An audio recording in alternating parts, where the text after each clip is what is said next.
The easiest way to increase your revenue month to month without new guests and without raising prices is upselling. No questions asked. The second easiest way is probably retail, but upselling is still the easiest. And by the end of this, I want you thinking, oh, we're going over this as a team during our next meeting because we're doing this. So buckle up. We call upsells added value experiences, AVEs for short. I might call them upgrades too. And I want to talk to the stylist first. I know that it's easy to get conflicted around the idea of upselling, and usually that's because you think it's something it's not. Now, if you're a stylist and you're crushing it, and you don't have any mindset traps around the exchange of value involving money, then don't listen to anything I'm about to say. Now, for the rest of you, upselling is not a way to force something on a guest who doesn't want the thing. It's not caring more about money than the person in your chair. And it's not about being pushy or salesy. It's about delivering an exceptional experience from A to Z to the people who chose to spend their money and their time with you. And don't get it confused. The title of this episode is "This Increased My Salon Sales by $8,000 a month." But only because if I named it "Give Your Guests What They Deserve," you probably wouldn't be watching this right now. So many of you, really great stylists, have an intimate relationship with your guests. You're absolutely friends. I know exactly what this feels like, but we have to remember before friendship, you are their beauty professional. The guest is paying you to see things they can't see and to recommend solutions they don't know exist. And you may think, well, if she wanted that, she would ask for it, but that's not how it works. Most guests don't know what services you offer beyond what they're already getting.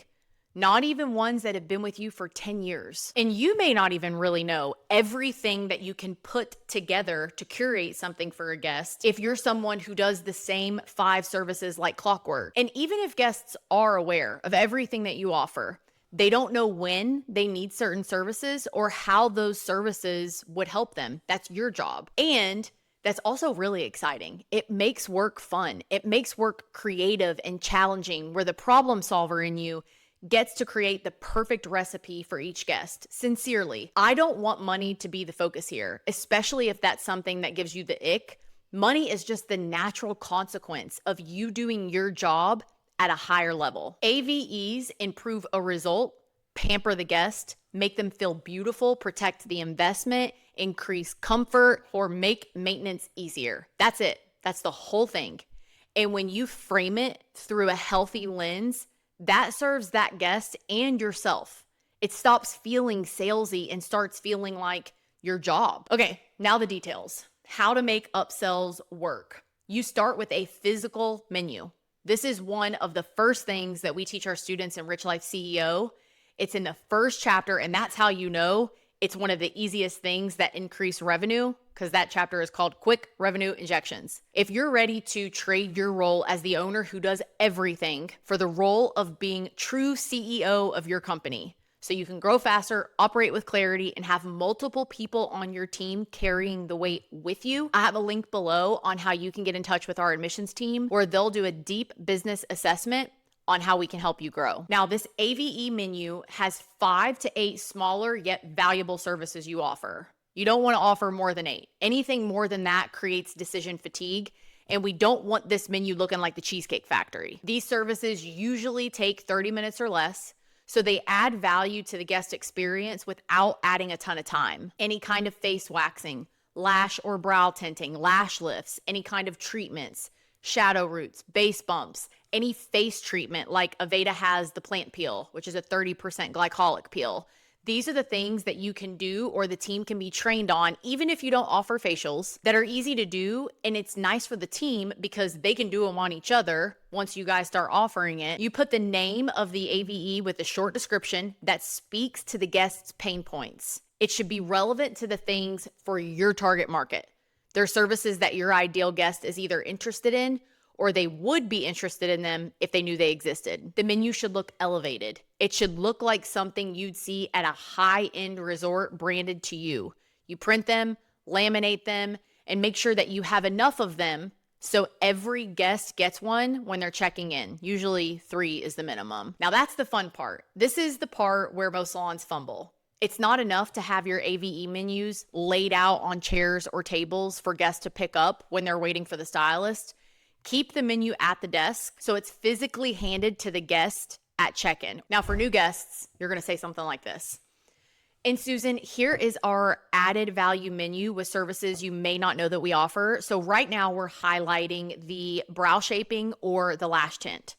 Everything that's listed doesn't take much time, so it's not going to mess with your schedule. And I'm going to go ahead and grab your beverage. I'll circle back to see which ones you're liking. Something just like that. Tweak it to make it sound like you. If you're liking this episode so far, hit the like button for me, followed by the subscribe button, because this helps us a ton. Now, for existing guests, you have to remember these are the people that are driving the bulk of your revenue. So we don't want them to get bored with the menu, but we still need to ensure that added value is happening with them. So there's going to be 2 avenues to do this, and it's not an either or, it's both. So first one, there should be a menu rotation where you're changing out the menu every 3 to 4 months. I recommend 3. This is not hard. You're picking out 5 to 8 services. You can get creative and think of your ideal guest. What are things that would enhance their experience? If I'm serving women who are above the age of 40, meaning that's a decent percentage of your clientele, I'm absolutely going to be thinking about gray hair,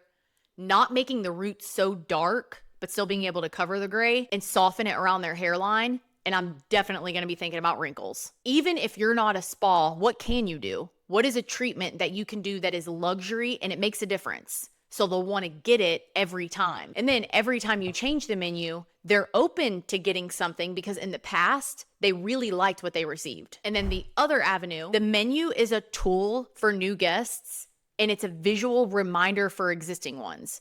But guests who've been coming in for years, the front desk plants the seed for the upsell, and the consultation is usually where it's closed. If you don't have a front desk, then the consultation is still where it's closed. This comes down to the stylist truly listening, asking better questions during the consultation, listening for pain signals like I wish, I hate, I can never. And then they make recommendations based on what they hear. Now, this is something not just in theory, but it's every day in the consultation. The consultation is a thing of beauty when it's done right, not just with new guests, but especially with existing guests. This is why guests will keep coming back again and again, is because a stylist who is phenomenal at the consultation, even with guests that have been with them for 7 years. Now, for this script for the front desk, for existing guests, something like, hey, Susan, I wanted to let you know we have a new spring menu for the added value services. They've been super popular. I'm going to let you take a look and you can let me know if there's anything that you want on there. That's it. There, of course, will be several guests who never add anything. They've trained themselves to say no to the menu. So don't only rely on the menu for upsells. There are services off the menu, things that you've offered in the past that guests can still get if you have an inventory. But there's also conversion services where they're getting a more complex color instead of just a retouch, or you're adding foils, or if they're getting a haircut and you add some type of color if time allows. This is where the stylist fully picks up on cues in the consultation. And if it's anything pertaining to their hair, you don't have to only rely on cues. The stylist can use their expert opinion to say, this is what the guest is scheduled for, but they actually need this also. For both front desk and stylist, but especially with front desk because they're the ones that kick off the conversation, they need to be comfortable with whatever is on the menu and talking about it in an organic way. So when they're having these conversations with the guests, they can give a personal recommendation, like attached to the end of the script. So something like, oh, I just got the lash tint last week and I love it. I don't really have to wear mascara as much, but when I do, my lashes look a lot fuller and a lot longer. I love it. They can also share social proof at the end of the script. So one of our guests, Christy, she got the tightening under eye treatment yesterday. And when she left, she asked if she could take the whole kit home with her. She loved it. Or whatever the current promotion is, they add that to the script. So this month, the promotion is the neck and jaw firming treatment. Takes maybe 15 minutes and you can definitely tell a difference with a little bit of lift right around your jaw area using scripts just like that. Now notice how I've used some different upsells like tightening under eye treatment or neck and jaw firming treatment. You can make these luxury little experiences with warm towels, essential oils for aromas, but make sure the guest can either notice a visible difference or that the experience is incredibly comfortable, because you want these to sell and the guest to look forward to them as an unexpected surprise. This is going to take a little bit of creativity, but with everything that is available online and using ChatGPT, you could create some really cool 15-minute experiences. There may be a little bit of an upfront cost in inventory, but there's profit attached to this. Our AVE menu made up 11% of our total service sales. Your menu becomes wallpaper if it never changes. Your team stops talking about it because they've said the same thing 1,000 times. And your guests stop looking at it because they already know what's on it. And the whole system loses its power. But when you're rotating the menu every 3 months, think about the calendar year, the seasons, holidays, what guests are dealing with during those times. So like January through March. Fresh start energy. Your best menu items should be here because people want to feel like this is their year and they just got finished spending a ton on Christmas. April through June, spring break, summer prep. This could include a quick but subtle lightning service, something that you already offer, but it's in the guest's face every time they come in. This could be really good for people that only get haircuts or have never had any color because there really would be no maintenance following it. July through September, vacation ready services, back to school stuff for individuals in education, including college students. And then October through December, this is the easiest quarter for add-ons, anything that preps them for seeing their families during the holidays. Also, think about life events like a birthday. There could be a spot on every menu you have that's dedicated to a guest celebrating their birthday every month, or you get to choose 2 for the price of 1, or they get a certain discount on any of them. Just make sure it's still profitable because it's something easy to sell to the team and to the guests because someone is always celebrating a birthday. Now, we don't want this to become another cute idea, so there has to be tracking and measuring, and you can do this any way you want. I want to say that first.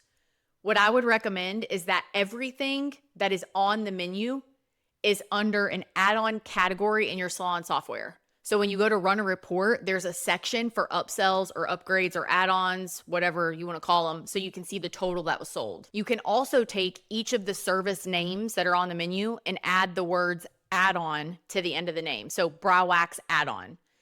Every time a guest either chooses something off the menu or the stylist adds the service into the ticket, that's considered an add-on. And there has to be a way to track this for the stylists. And this is what we teach our students. And it's something that we look at each week in their trackers because I always get this question. What if a guest always gets a brow wax? Now for us, if they're always adding on the same service the day of, then that just goes under brow wax and it's not a brow wax add-on. But you can do it however you want.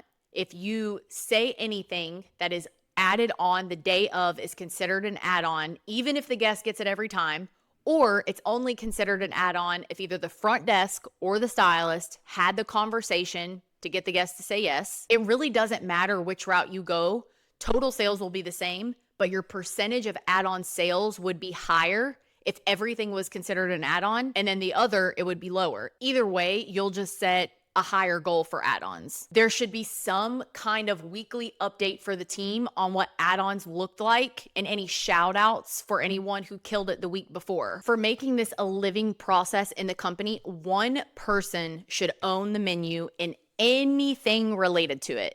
This should be their responsibility to know what scripts they'll say to update the menu, to come up with current promotions when they're highlighting the menu, to communicate with the team, get anything updated in the software if it needs to be updated, get with the person who does inventory to make sure the right stuff is being ordered and what the budget is. They should also be the one that's tracking this each week and each month. They keep it fresh, they keep it interesting, and they keep the team talking about it. When the menu feels alive, your team stays engaged.